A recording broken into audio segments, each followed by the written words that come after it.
মাছে ভাতে বাঙালি আমাদেরকে এমনি এমনি বলা হয়নি। আমরা যা খাবার খাই না কেন আমাদের কিন্তু ভাত জিনিসটা অবশ্যই লাগে। এই ভাতের সাথে যদি মাছের কোনো আইটেম হয় তাহলে তো আর কোনো কথাই থাকে না, তাই না? আসসালামু আলাইকুম, আশা করছি সবাই ভালো আছেন, সুস্থ আছেন। তো আজকে হচ্ছে এই মলা মাছটা রান্না করতেছিলাম, কাটতে আমার অবস্থা যা হয় আর কি। তো খেতে যখন মন চাচ্ছে একটু তো কষ্ট করতেই হবে। এখন অ্যাড করে দিব হাফ চামচ আদা বাটা, হাফ চামচ রসুন বাটা এবং হাফ কাপ পেঁয়াজ কুচি।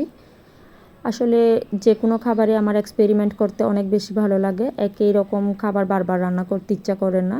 আসলে যে কোনো খাবারই হচ্ছে একটু ভিন্নভাবে রান্না করার চেষ্টা করলে দেখা যায় রুচিটা ঠিক থাকে, এই আর কি। তো আমি এখানে মশলা অ্যাড করে দিচ্ছি। 1.5 চামচ দিয়ে দিচ্ছি মরিচের গুঁড়া, 1 চামচ দিয়ে দিচ্ছি ধনিয়া গুঁড়া, হাফ চামচ দিয়ে দিচ্ছি হলুদের গুঁড়া এবং দিয়ে দিচ্ছি পরিমাণ মতো লবণ।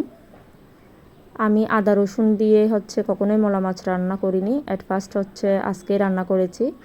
তো আলহামদুলিল্লাহ ভালো হয়েছে। এবং আমি যে খাবারের মধ্যে এক্সপেরিমেন্ট করি এতে হচ্ছে আমার বাচ্চারা অনেক বেশি খুশি হয়।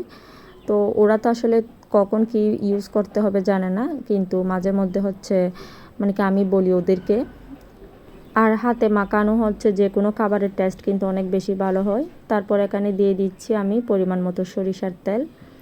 তো বর্তমান হচ্ছে আমি সরিষার তেল যে কোনো খাবারের মধ্যেই খাচ্ছি, সেজন্য সরিষার তেলটাই ব্যবহার করেছি। মশলাগুলো ভালো করে মাখিয়ে হচ্ছে এখন দিয়ে দিব আমি এখানে সামান্য পরিমাণ পানি।